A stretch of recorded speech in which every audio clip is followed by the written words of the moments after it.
Mamoplastia com prótese ou sem prótese? Mamoplastia com prótese com a alça muscular. O que é mamoplastia com prótese com alça muscular? Eu tenho falado que a mamoplastia com prótese com alça muscular é nós colocarmos essa prótese praticamente embutida dentro do músculo. Quando nós fizemos essa técnica, que a técnica que nós utilizamos é a SMS, nós temos então a musculatura toda segurando a prótese. Na lateral, essa musculatura forma uma cinta para segurar a prótese. A prótese vai embutida dentro do músculo, mas todo o músculo fica inteiro. O músculo ele não é cortado, o músculo ele não é destruído, por assim dizer. O músculo ele é afastado e a prótese ela vai dentro do músculo, literalmente dentro do músculo. Essa é a cirurgia de mamoplastia com alça muscular. E por que nós começamos a fazer essa cirurgia?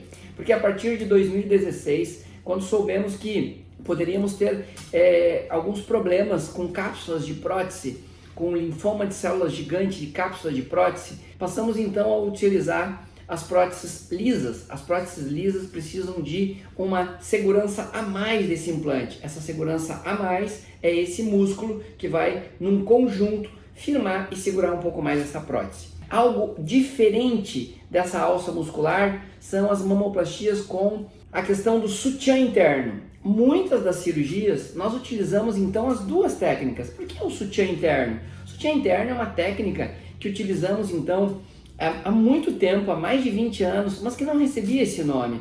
É a confecção de vários pontos nos pilares da mama, como se fosse uma jaqueta interna, que também alguns chamavam. E hoje utilizamos, além do fio normal de sutura, os fios de nylon, os fios de vicryl, os fios de monocril, os fios que eles fazem uma ancoragem, são os fios farpados. Mas muitas vezes esse sutiã interno utilizamos também da fáscia inferior da mama para segurar todo esse tecido. Utilizamos também no sutiã interno uma técnica segurando no músculo com uma alça muscular, também segurando todo esse tecido.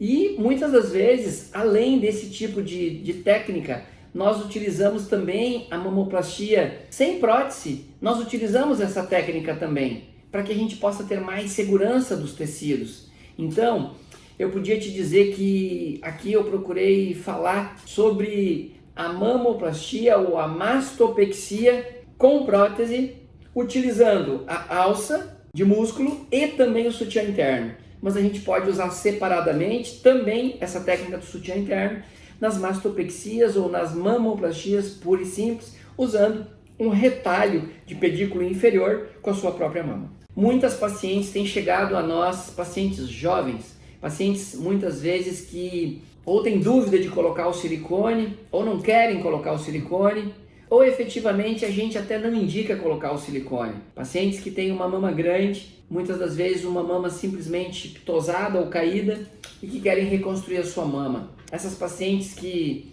elas podem refletir e pensar um pouquinho a respeito do que é que elas querem, porque se elas quiserem um colo mais marcado, por um tempo mais duradouro, elas vão querer colocar prótese, mas muitas das vezes elas querem simplesmente um resultado que ele seja um resultado harmônico, natural e elegante, com o seu próprio tecido, não querendo usar tecido estranho. E eu concordo, e nós fazemos então um retalho de pedículo inferior. Sabe aquela mama que ela está toda caída? Aquela mama ela vira a sua própria prótese. Nós levantamos e fixamos ela ao músculo, podendo usar até uma alça muscular para sustentação e para segurar.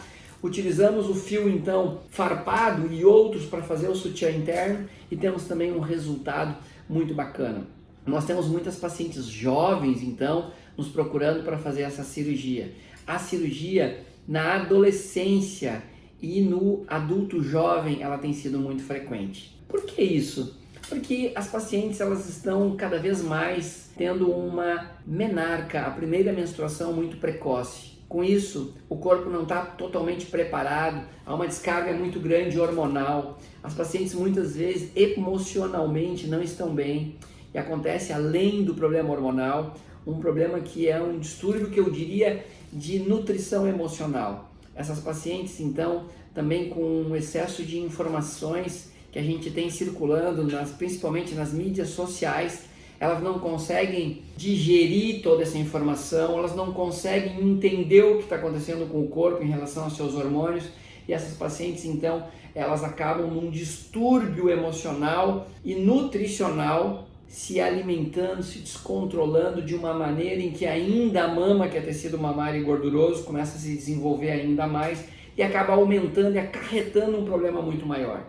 Quando essas pacientes se dão conta, a sua mama está com muitas estrias, a sua mama está muito grande e muitas delas acabam parando aqui no consultório.